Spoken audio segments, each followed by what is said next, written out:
மாண்புமிகு முனைவர் தா இனிகோ இருதராஜ்.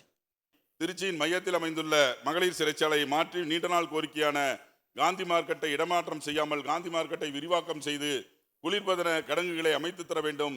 காந்தி மார்க்கெட் சீர் செய்ய டிபிஆர் போடப்பட்டு அமைச்சர்களுடைய கவனத்திற்கு கொண்டு வரப்பட்டுள்ளது என்பதையும் கூறி, காந்தி மார்க்கெட்டை ஏமாற்றி விடாமல் காந்தி மார்க்கெட் அங்கே தான் இருக்கும். முதலமைச்சர் அவர்கள் அதற்கென்று 50 கோடி ரூபாய் நிதி ஒதுக்கி தந்திருக்கிறார்கள். அதை சீராக்கி பெரிதாக்கி அந்த காந்தி மார்க்கெட் உள்ளூரில் இருக்கிற அந்த மார்க்கெட்டை மாற்றாமல் அங்கே தான் இருக்கும். புதிதாக மார்க்கெட் நம்முடைய முதலமைச்சர் அவர்கள் 220 கோடி ரூபாய் புதிய மார்க்கெட் ஒன்றையும், ஹோல்சேல் மார்க்கெட், ரீட்டைல் மார்க்கெட் என்று புதிய மார்க்கெட்டும் வருகிறது தவிர இந்த மார்க்கெட் அப்படியே இருக்கும் என்பதையும் தெரிவித்து, திருச்சிக்கு பல்வேறு திட்டங்களை முதலமைச்சர் அவர்களிடம் கேட்டு பெற்று தந்துள்ளீர்கள்.